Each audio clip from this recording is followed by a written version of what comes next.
claramente, y creo que hay una precisión importante que hacer ahí que se ha discutido. ¿Vale llevar a ética al congresista de Belaunde por una discusión de un debate que es bastante normal dentro del Congreso? Bueno, esos son algunos de los aspectos que vamos a tratar el día de hoy y por supuesto también el que ocupa buena parte de nuestra agenda. Son las acusaciones que se han aceptado en la Subcomisión de Acusaciones Constitucionales contra el fiscal Chávarri. Para analizar esto nos acompañan el congresista Juan Cheput. ¿Cómo está, congresista? El congresista de Peruanos por el Cambio y también el doctor Víctor García Toma, constitucionalista. Doctor García Patricia, Toma, ¿cómo le va? Por estar con nosotros. Bueno, un poco exagerado ir hasta ética con el tema de Alberto de Belaunde, ¿no? Totalmente. Absolutamente fuera de lugar. Mira, yo he sido solo testigo. Para cerrar esta introducción, ¿no? Cosas peores se han dicho en el Congreso y por otro lado el propio reglamento y la misma Constitución en cierta medida blindan al debate parlamentario, ¿no? Yo creo que al final, si bien es cierto esto ha sido admitido, no va a prosperar. De acuerdo. Y se va a quedar en la fase de indagación y ahí nomás lo mandarán al archivo, porque la verdad es que no solamente generaría un precedente para el debate parlamentario, en el futuro cualquier persona que se sienta agredida por algo mínimo te va a llevar a ética, sino de que no tiene consistencia, ¿no? Ni constitucional ni normativa. Distinto el caso de la señora Paloma Noceda, porque sí creo que, ¿qué opina usted, doctor García Toma, desde el punto de vista de una persona especialista en el derecho? El caso de las agresiones a las mujeres debiera ser siempre un caso que va a ética, ¿no? En relación a lo primero, comparto la apreciación de Juan, pero sí dejo constancia que creo que la obstinación del congresista de Belaunde en no retirar una expresión que en efecto no era agraviante, impidió el debate de fondo. Claro. En consecuencia creo que el Parlamento de alguna manera se dañó innecesariamente por esta situación. En lo que se refiere a lo segundo, totalmente de acuerdo con usted. El país no puede seguir admitiendo que prosigan este tipo de conductas y menos por quienes de alguna manera representan a la ciudadanía y en consecuencia esperamos celeridad y la mayor contundencia en la determinación por parte de la Comisión de Ética. No, hay una cosa importante que ha dicho Víctor, ¿no? Porque yo la comentaba con Salvador Jerezi en esa oportunidad. El retiro de la palabra, ¿no? Y la invitación a un diálogo hubiera permitido desarrollar el debate de fondo. Y el fujimorismo no quería pleno. Claro. O sea, se le dio en la yema del gusto, Sí, pues, nos vamos y se acabó. Pero estuvo muy bien, Alberto. Claro, pero vamos a... Sin querer jugó para los... Exacto, pero expresó un sentimiento que finalmente se concretó en esa participación que lo hizo tan famoso hace unas semanas. Ahora, las denuncias contra Chávarri, hay que decirlo aquí con claridad. Estas denuncias han estado durmiendo el sueño de los justos en la Subcomisión de Acusaciones Constitucionales porque el señor Segura, el presidente de la comisión, simplemente... como flojera, había otras cosas más importantes para él, en un caso que creo que alguna vez este señor va a tener que responder ante la justicia, porque él no es dueño de la información que llega a la subcomisión. Sin embargo, la presión otra vez popular y la presión política lograron lo que no se había conseguido, que se pusieran a debate y que se aprobaran 4 de 6, una voto, ha quedado a voto, ¿no es cierto?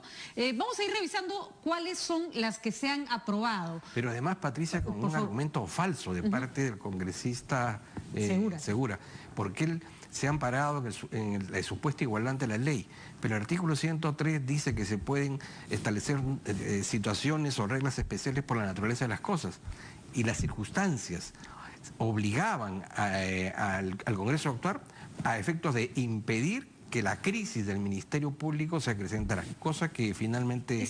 No, y además había precedentes cercanos. El caso de los Avengers. Claro, se habiendo ingresado al último, se trató ¿no? prioritariamente. No, y además no tiene ninguna lógica decir las cosas se trabajan en orden de llegada. Yeah. No, pues, no, porque como si fuera un almacén de despacho. Ese de burócrata del municipio. Exactamente, cuando se quiere aplicar el reglamento se aplica, ¿no? Y cuando se quiere obviar, se obvia como le da la gana. Pero veamos, la primera, una de la que se ha archivado empecemos por la que se archivó, es la que había presentado Gino Costa, básicamente porque el señor había mentido, porque su nombramiento no había sido del todo legal y porque además había toda una discusión sobre las notas y su tesis. Así es. Eso se archivó. ¿Por qué se archivó, Juan? Ya mira, en la primera parte de la denuncia que tiene que ver con la mentira, es algo que ya se había tratado en la denuncia constitucional presentada por Marco Arán. Todo lo vinculado al tema de que la persona había mentido sistemáticamente en relación a la reunión con los periodistas. Por lo tanto, tal como dice el artículo 89, inciso M, no procedía. En la segunda parte hubo un debate interesante, protagonizado por Javier Velázquez, Gilbert Violeta y el que habla, en relación a la formulación. Lamentablemente eso no ha sido identificado. Lamentablemente eso no ha sido identificado por la prensa por las características jurídicas y políticas. ¿Por qué la formulación? Javier Velázquez decía que el hecho de haber adulterado las notas puede constituir un delito, pero no una infracción constitucional. Y que por lo tanto, desde el momento que en el informe de calificación tú le das categoría de infracción constitucional a lo que es un delito, te genera una duda si es antejuicio o juicio político. ¿No? Que el doctor García Toma nos ayude a entender a todos los que están en casa qué cosa constituye una infracción constitucional. Ahí hay un problema. El Tribunal Constitucional ha señalado de que en el Perú no debería aplicarse sanción por infracción a la Constitución, y luego explicaremos por qué. Porque no se encuentran tipificadas las faltas en la Constitución, en el reglamento del Congreso.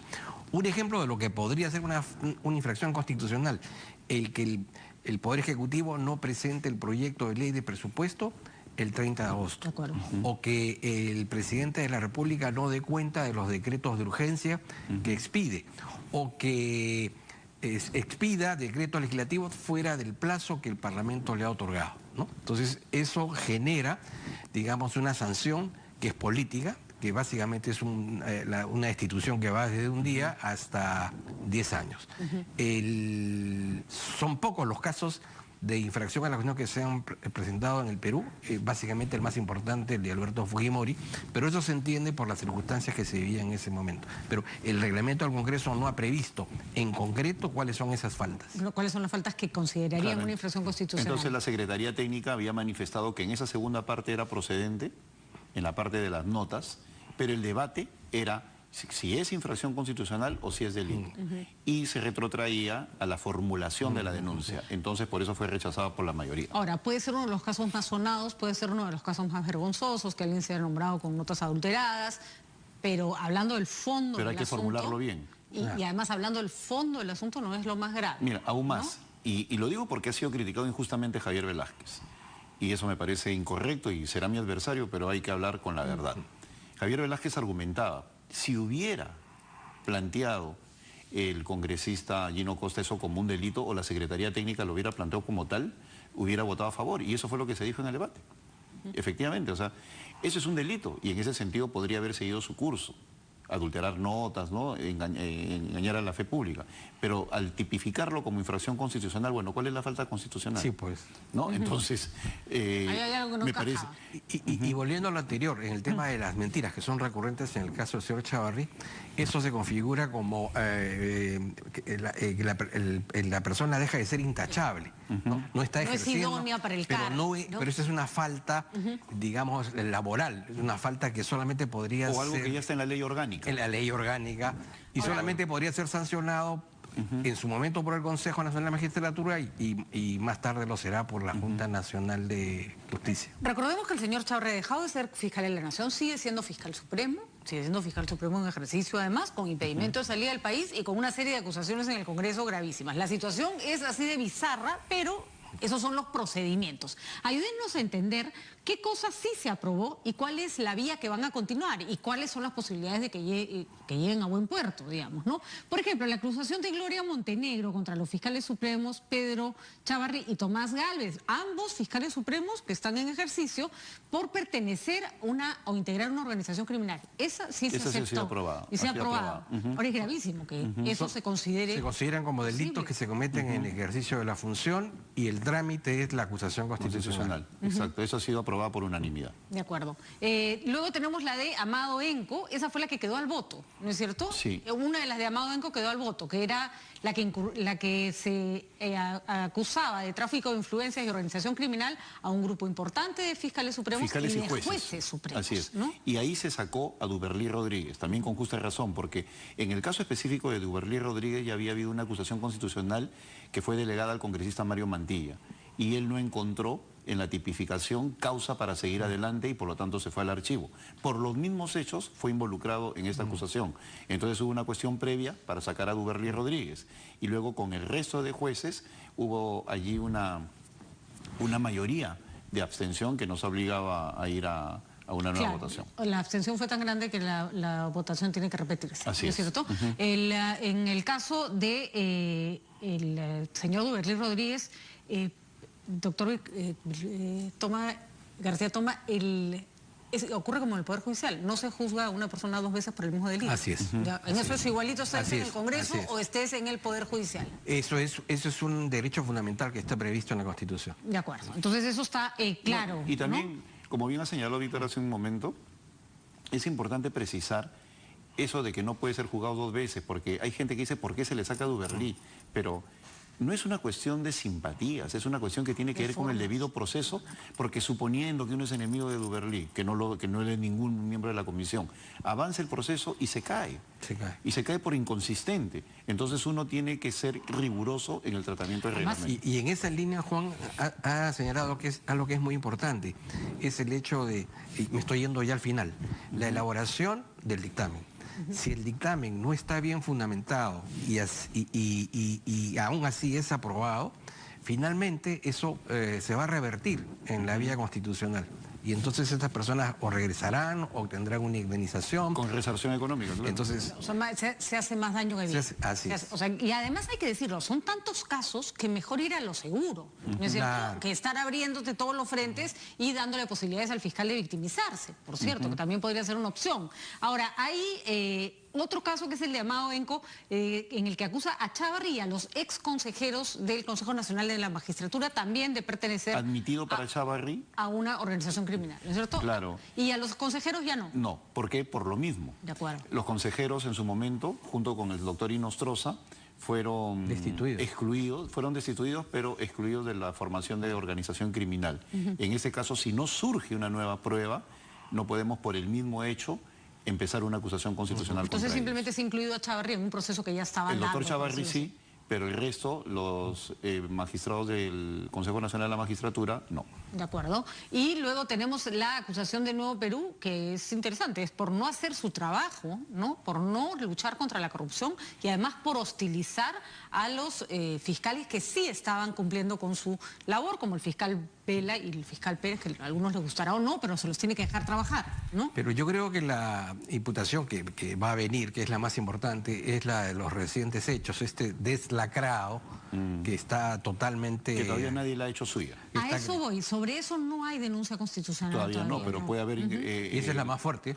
La bancada liberal, con Gino Costa y también Nuevo Perú y también el Frente Amplio, los tres han dicho que van a presentar una acusación constitucional en este tema. Ahora, expliquemos qué significa una acusación constitucional. ¿Por qué va a la subcomisión de acusaciones constitucionales y por qué el señor Chávarri sigue ejerciendo un puesto tan delicado como el de fiscal supremo a pesar de todas estas acusaciones? En principio Doctor, es una garantía que la Constitución le franquea a los funcionarios públicos. ¿Qué es lo que se discute? Se discute que frente a una denuncia lo primero es que haya que descartar que haya habido un móvil político.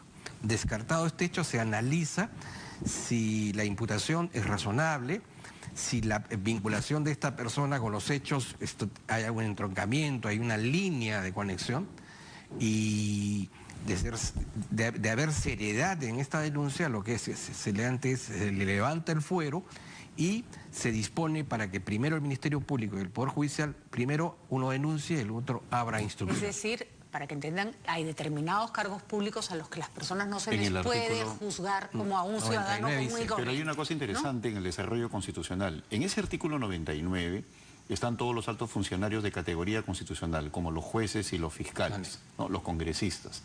Entonces, no necesariamente por la presencia de un delito viene el desafuero, sino también por tener algún tipo de conducta que destruye la confianza ciudadana. Tiene que ser un delito en el ejercicio de la función. Así es, en su ejercicio o durante el periodo que él ha sido, que él tiene de protección hacia adelante hasta 5 años. Entonces, en muchos casos viene la destitución sin que el delito esté tipificado. O sea que podrían dejar el cargo de Pero porque fiscales se ha destruido la supremos. confianza, la trayectoria, etcétera, etcétera, como consecuencia de una serie de eventos, ¿no? ¿Y eso quién lo Entonces, ahí viene determina? el juicio y el antejuicio, el Congreso de la El República. Congreso de la República. O sea que esto no necesariamente tiene que llegar hasta el Ministerio Público y Poder Judicial para que el Son señor dos sea medidas diferentes. retirado. La destitución, que es una sanción política, y el otro es el haber lugar a procesamiento para que las autoridades judiciales, de encontrar lo pertinente, establezcan la sanción penal. Y el fiscal Poniendo se un- tiene que acotar a lo que le plantea Así el es. Congreso. Poniendo un paralelo a lo que pasó con Kenji Fujimori. Ha sido destituido del Congreso, pero no ha sido declarado por la justicia culpable de nada Así todavía. es, tiene un proceso en curso. De así es. acuerdo. Lo lógico y esperable sería que no solo el señor Chávarri, el señor Gálvez y otros fiscales supremos o cualquier juez supremo que esté involucrado en un acto de investigación de esta naturaleza fuera destituido hasta que se esclarezcan los hechos, o eso Sí, sería un sí, abuso. Las circunstancias obligan primero a la celeridad y la mayor firmeza posible, ¿no? Ahora, eso está en manos ya de la Comisión Permanente en nuestro caso. De acuerdo. El presidente de la subcomisión de acusaciones, César Segura, tiene que enviar esto a la Comisión Permanente. El presidente del Congreso es el que tiene que convocarla dentro de 2 días, luego que le llegue la comunicación oficial de la subcomisión. Entonces nosotros calculamos que esto debe ser a más tardar el día jueves. Y entonces la destitución es, Y en- es un... es No, una- y en la comisión permanente lo que se va a hacer es otorgar el plazo y luego viene el congresista delegado, es decir, la persona que va a asumir el caso y de esa manera lo va a desarrollar hacia adelante para determinar si el funcionario o funcionarios son culpables o no. Permitiéndole de- ejercer su derecho de defensa, ¿no? Claro, Así es. que ese Y se va- y congresista vamos a hace como pedir- de fiscal, digamos. Y vamos a dentro pedir de- la acumulación de las acusaciones. Ahora, en relación a la acumulación ha habido otro debate que también ha pasado desapercibido. Es decir, que no se vea caso por caso, sino que se junte Que todo se esto junten. para ver si el señor puede seguir siendo fiscal supremo. Mira, ¿por qué se procedió en la subcomisión a decir no vamos a acumular? Por una sencilla razón. Cuando Horacio Pacori empezó a hacer las investigaciones sobre el juez Inostroza y los miembros del Consejo Nacional de la Magistratura, transcurrido un tiempo vino otra acusación y se le acumuló. Transcurrido otro tiempo vino otra acusación y se le acumuló. Entonces, ¿qué pasaba? Cada acusación que él recibía significaba un plazo hacia adelante. Y por una falta de comunicación de parte nuestra, asumimos la responsabilidad, no se le decía al público, a la ciudadanía en general, que no era que nosotros estuviéramos dilatando hacia adelante, otorgando mayor plazo y la de nunca acabar, sino que aceptábamos la acumulación y por lo tanto un nuevo derecho de defensa, un nuevo otorgamiento de plazo. Entonces, para evitar eso se decidió en la subcomisión hacerlo todo por separado. Pero ante las circunstancias que tienen que ver con el interés público, como lo señalaba al inicio de esta conversación Víctor, se ha decidido volver a solicitar la acumulación, que es potestad de la Comisión Permanente. Bueno, entre gallos y medias noches, ¿cuánto tiempo pasará para que termine este proceso? ¿Cuánto es lo esperable, Juan? Incluyendo ya el día de hoy, yo creo que en máximo 2 meses. Máximo 2 meses. Y porque son plazos rigurosos los establecidos. Es hasta un máximo de 15 días, con posibilidad de un plazo en el supuesto surja alguna nueva prueba, cosa que no se da. Entonces, al congresista delegado se le va a decir, tienes un plazo de hasta 15 días, pero puedes resolverlo en 10, en 9, en 8. Entonces, eso ya dependerá a quién se le delegue. De acuerdo. Los riesgos de que el fiscal Chávarri o el fiscal Gálvez sigan siendo fiscales supremos, doctor García Tomás. Bueno, el fiscal Chávarri está gozando, a pedido suyo, de 30 días de vacaciones. Bueno, que es lo más pertinente, Cumplido los ¿no? 30 días, bueno, formalmente tiene todo el derecho a reintegrarse al cumplimiento de sus labores y lo mismo sucede con los demás imputados, ¿no? Porque no hay norma en estos momentos que permita la suspensión de sus labores por parte de la Junta de Fiscales Supremos. Que además sería un poco complicado porque como son 3 los imputados, no habría el quórum suficiente para tomar la decisión, aun cuando tuvieran en sus manos... Qué esa complicado potestad. todo, Sí. ¿no? Qué complicado porque se ha desestructurado Claro. tanto el asunto que ya no hay ni siquiera quien sancione, Así ¿no? es, así es. Pero hay una cosa que yo veo como positiva y que lo decía ante unos amigos colombianos hace poco, preocupados por la política local. El Perú, con toda esta suerte de crisis institucional, se está fortaleciendo, ¿no? Yo hacía un símil con una sarampión, por ejemplo, ¿no? O con una enfermedad de niño que te fortalece hacia adelante. Si bien es cierto, hay todos estos problemas en todos los poderes del Estado, nuestra Constitución está enfrentando los retos y se está solidificando nuestro sistema institucional, nuestro sistema de reglas de juego.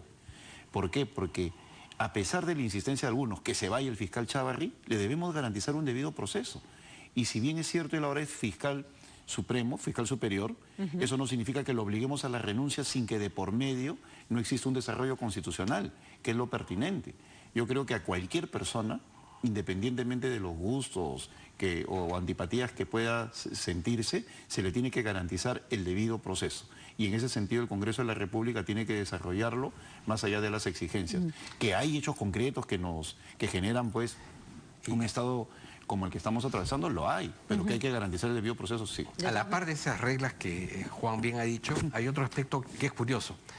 Por la vía de la indignación, estamos consiguiendo que los ciudadanos se interesen en la política. Sí, claro. Es decir, la presencia de los ciudadanos en las calles, no para aplaudir, no para apoyar, sino para, digamos, criticar, digamos, de manera acre, digamos, lo que sucede, de alguna manera implica de que hay un compromiso ya, por lo menos de los jóvenes, en renovar, digamos, las conductas y buena parte de la clase política, ¿no? No, claro, y además, yo diría que además lo que ha ocurrido es que la presión de la gente ha hecho que los políticos se interesen por la lucha anticorrupción, porque había unos que estaban ahí, el señor Seguro, por ejemplo, mirando el horizonte mientras se le acumulaban los casos. Pero ese es un tremendo error político del fujimorismo, ¿no? Porque qué manera de no entender nada, César, ¿no? Obviamente como una persona disciplinada, ¿no? Lamentablemente... A veces la disciplina no se lamentablemente, claro, él ha tenido, ahí tiene que haber cierto nivel de rebeldía, ¿no? En Así política. es, de desobediencia. Entonces, de desobediencia. Entonces,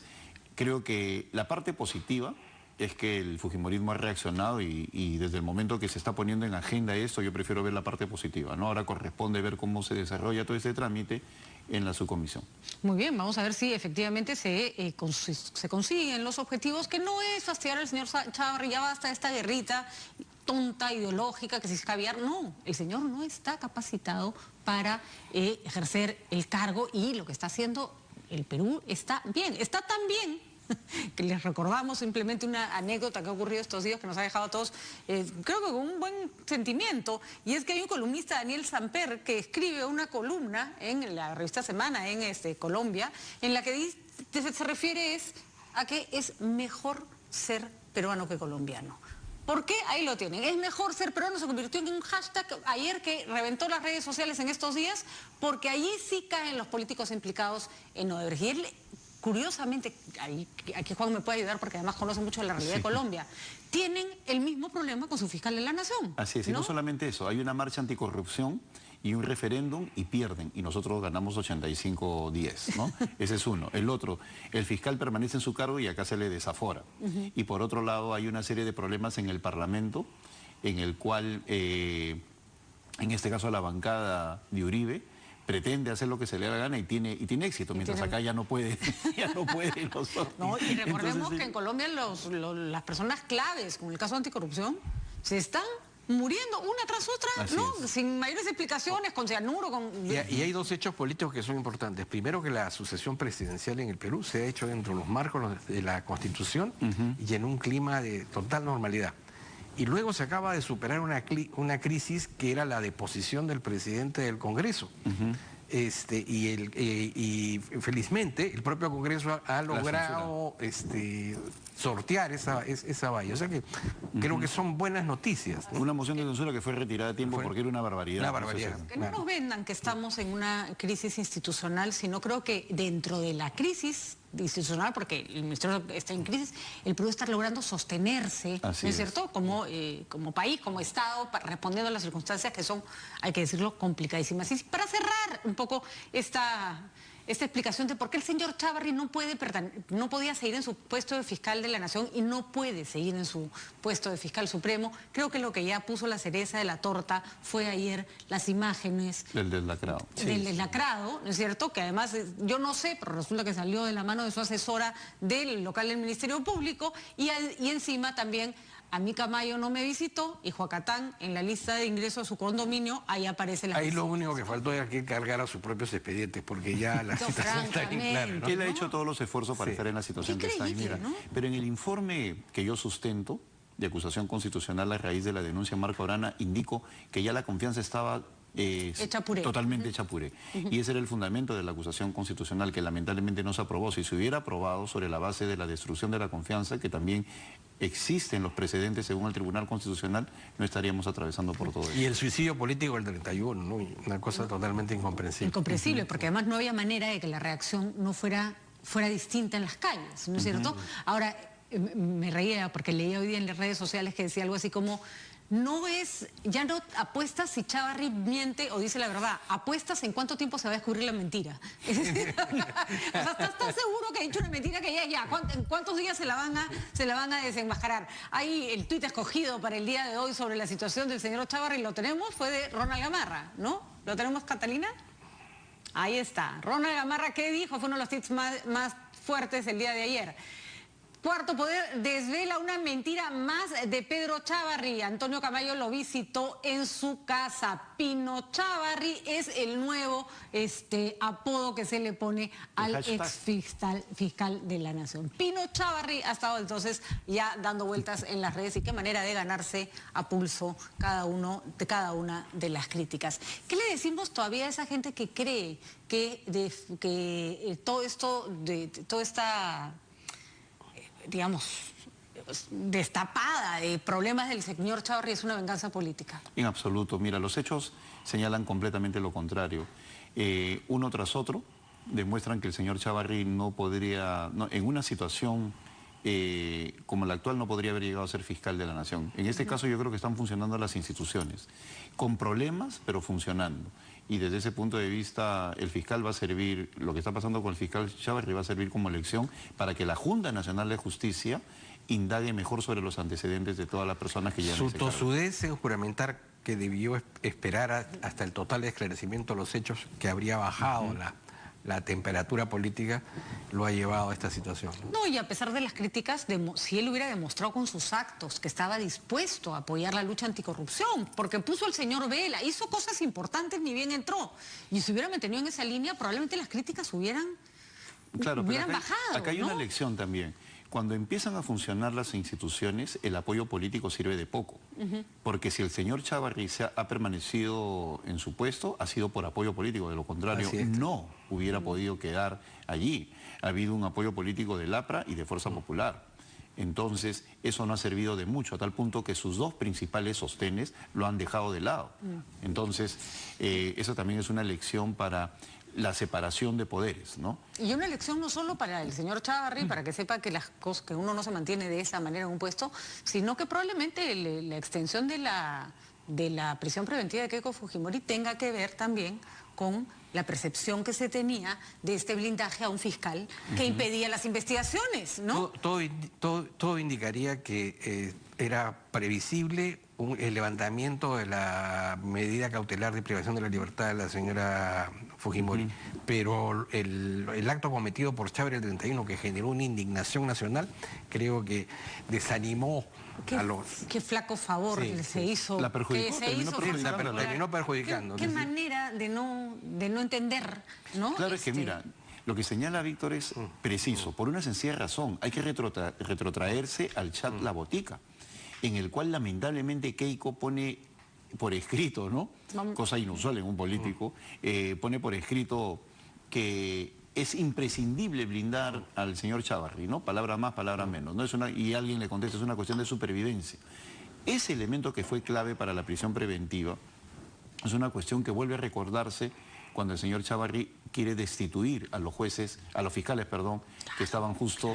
investigando y además el juez se iba a animar a levantarle la prisión preventiva a Keiko después de eso, ¿no? Además nombra o le colocan a dos asesores claramente identificados con el fujimorismo, la jefa de comunicaciones y su asesor. Así es. No, realmente increíble, porque creo que tenemos dos casos emblemáticos en ni siquiera en este gobierno, en este lustro, ¿no? Que va a significar el gobierno de Peruanos por el Cambio, ¿no? Porque son como dos gobiernos. ¿Cuánto le costó a Pedro Pablo Kuczynski un indulto y cuánto le costó al fujimorismo mantener y sostener a un fiscal insostenible? ¿No? Un blindaje. Realmente son dos lecciones políticas que solo en nuestro país se pueden dar en el lapso de 5 años, ¿no? Uno tras otro, y todavía no terminan este periodo gubernamental, así que todavía prepárense. Es una comedia de equivocaciones permanente. Permanente. Libro, así se podría escribir un libro de qué cosas no hacer, ¿no? En política. Ahí tenemos dos casos clarísimos. Vamos a una pausa, seguimos con nuestros invitados invitados para analizar si es que la acusación que se hace contra, o la denuncia que se hace contra el presidente Vizcarra, cuya empresa trabajó como, ni siquiera asociada, proveedora del consorcio que llevaba la línea, la carretera interoceánica, le da alguna responsabilidad sobre los hechos ocurridos de corrupción en esa obra. Ya hay respuesta de Palacio de Gobierno y veremos cuál es la diferencia entre formar un consorcio y ser un proveedor, que creo que ahí está la clave del asunto. Ya volvemos.